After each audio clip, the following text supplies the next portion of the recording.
Hello বন্ধুরা, welcome to only sports view. তো এই ভিডিওতে কথা বলবো মোহনবাগানের ACL2 এর ম্যাচ নিয়ে। যেই ম্যাচটা রয়েছে আহাল এফসির সঙ্গে 16ই সেপ্টেম্বর 7:15 থেকে যুবভারতী ক্রীড়াঙ্গনে। তো সেই ম্যাচটা নিয়ে আলোচনা করব। তো সেই ম্যাচের আগে মোহনবাগান কোচ জোসে মোলিনা তো সে প্রেস কনফারেন্সে কি বলল মোহনবাগান নিয়ে, তো সেই ব্যাপারগুলো নিয়ে আলোচনা করব এই ভিডিওতে। এবং এর পাশাপাশি মোহনবাগানের লাইন আপসটা আরও একবার দেখে নেব, আহাল এফসির সঙ্গে কীরকম লাইন আপস নিয়ে যেতে পারে জোসে মোলিনা, এবং এর পাশাপাশি মোহনবাগানের ম্যাচ কোথায় লাইভ টেলিকাস্ট দেখতে পারবো তো সেই ব্যাপারটাও জানিয়ে দেবো। তো ভিডিওটি সবাই শেষ পর্যন্ত দেখতে থাকো, আর চ্যানেলে নতুন হয়ে থাকলে চ্যানেলটি সাবস্ক্রাইব করে পাশে থাকা বেল আইকনটিকে অন করে পাশে থেকো। তো সেখানে আগামীকাল 16 তারিখ মোহনবাগান তাদের ACL2 এর যাত্রা শুরু করছে। তো সেখানে মোহনবাগানের প্রথম ম্যাচ রয়েছে আহাল এফসির সঙ্গে। তো সেই আহাল এফসি ম্যাচের আগে মোহনবাগান কোচ জোসে মোলিনা সে প্রেস কনফারেন্সে কী বলো, তো সেই বিষয়ে যদি কথা বলা যায় তো সেখানে মোলিনা সে একটা দুঃসংবাদ দিল এই আহাল এফসি ম্যাচের আগে। তো সেখানে মোলিনা পরিষ্কার জানিয়ে দিল সে আহাল এফসি ম্যাচে মানবীর সিংকে পাবে না, কারণ মানবীর সিং সে ঠিকঠাক এখনও অনুশীলন শুরু করেনি। তার যে চোটটা লেগেছিল তো সেই চোটটা এখনও সে রিকভারি করে উঠতে পারেনি। তো সেখানে আহাল এফসি ম্যাচে মানবীর সিংকে পাচ্ছে না মোহনবাগান কোচ মোলিনা, তো সেটা সে পরিষ্কার জানিয়ে দিল প্রেস কনফারেন্সে। এবং এর পাশাপাশি মোহনবাগান কোচ মোলিনা সে আহাল এফসি ম্যাচে কীরকম লাইন আপস নিয়ে যেতে পারে তো সেরকমও সে একটা ধারণা দিল, যেখানে মোলিনা বলেছে এই এক মাসের ট্রেনিংয়ে যে পুরোপুরি ফিট ছিল, যেই প্লেয়ারগুলো আমার টিমে পুরোপুরি ফিটভাবে অনুশীলন করেছে তো তারাই এই আহাল এফসি ম্যাচে ফার্স্ট 11-এ চান্স পাবে। তো সেখানে পরিষ্কারই বোঝা যাচ্ছে যে কারা চান্স পেতে পারে এই আহাল এফসি ম্যাচে মোহনবাগানের হয়ে। তো সেখানে যদি মোহনবাগান কোচ মোলিনা কীরকম লাইন আপস নিয়ে যেতে পারে তো সেই বিষয়ে যদি আরও একবার আলোচনা করা যায় তো সেখানে মোহনবাগান কোচ মোলিনা সে 4-2-3-1 ফরমেশনে যেতে পারে, যেখানে গোলকিপারে স্টার্ট করবে অবভিয়াসলি ভিশাল কাইত, আর সেখানে 4 জন ডিফেন্সের মধ্যে লেফট ব্যাক স্টার্ট করতে পারে অভিষেক টাকচাম সিং, যেখানে সুভাশিস বোসের ফার্স্ট 11-এ স্টার্ট করার চান্সটা কম, যেহেতু সুভাশিস বোস একটা চোটের মধ্যে ছিল তো সেই কারণে অভিষেক টাকচাম সিংকে লেফট ব্যাকে ইউজ করবে, আর সেক্ষেত্রে অবভিয়াসলি রাইট ব্যাকে আশিস রায়কে ইউজ করবে।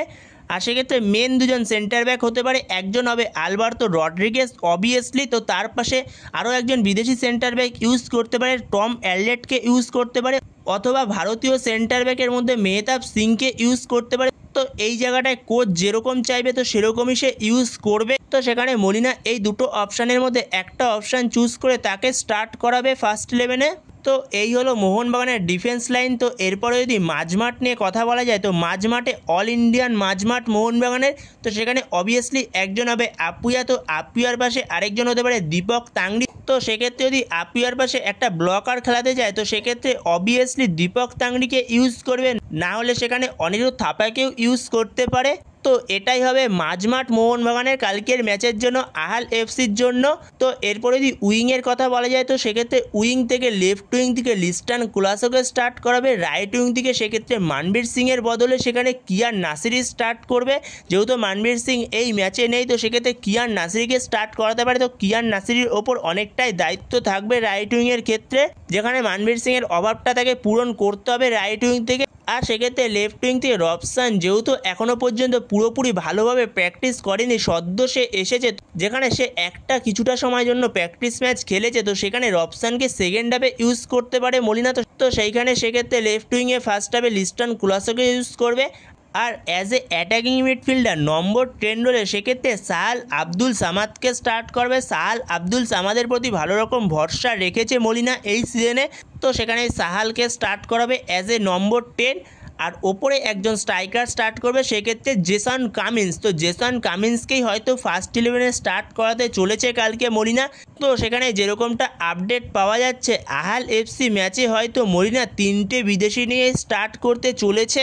তো বন্ধুরা, তোমাদের কি মনে হয় মোহনবাগান কোচ মোলিনা কজন বিদেশি নিয়ে স্টার্ট করবে এই আহাল এফসি ম্যাচে, এবং তোমাদের মতে এই লাইন আপসে কি কোনো চেঞ্জ হতে পারে? যদি কোনো তোমাদের এ বিষয়ে কোনো মতামত থেকে থাকে তো অবশ্যই কমেন্ট বক্সে জানিও। তো এরপরে যদি মোহনবাগানের এই ACL 2 এর ম্যাচের লাইভ কোথায় দেখতে পাবে তোমরা কালকে, তো সেই বিষয়ে যদি কথা বলা যায় তো সেখানে মোহনবাগানের এই ACL 2 এর লাইভ আপাতত পর্যন্ত যেরকম আপডেট পাওয়া যাচ্ছে তো সেটা হলো ফ্যানকোড অ্যাপেই শুধুমাত্র হয়তো দেখতে পাবে। তো টিভিতে কোথায় দেখতে পাবে তো সেই বিষয়ে এখনও পর্যন্ত কোনো অফিসিয়াল আপডেট নেই। তো সেখানে মোবাইলের মাধ্যমে ফ্যানকোড অ্যাপে দেখতে পারবে, কিন্তু ফ্যানকোড অ্যাপে রিচার্জ করতে হবে, সাবস্ক্রিপশান নিতে হবে। তো সেখানে যারা শুধুমাত্র মোহনবাগান ম্যাচগুলো দেখতে চায় তো তাদের জন্য হয়তো শুধুমাত্র 69 টাকা সাবস্ক্রিপশানটা রয়েছে। আর যদি পুরো ACL 2 এর সব ম্যাচ দেখতে যাও তো সেক্ষেত্রে 99 টাকা হয়তো সাবস্ক্রিপশান রয়েছে। তো এরকম কিছু একটা রয়েছে। তো এই সাবস্ক্রিপশানটা নিয়েই তোমাদের ফ্যান করে দেখতে হবে ACL 2 এর ম্যাচগুলো। তো বন্ধুরা এই ভিডিওতে এই পর্যন্তই। তো এই ভিডিওতে এই আপডেটগুলো নিয়ে আলোচনা করার ছিল। তো ভিডিওটি ভালো লেগে থাকলে অবশ্যই লাইক শেয়ার সাবস্ক্রাইব করতে ভুলো না। তো নেক্সট ভিডিওতে দেখা হচ্ছে, ততক্ষণের জন্য বাই বাই।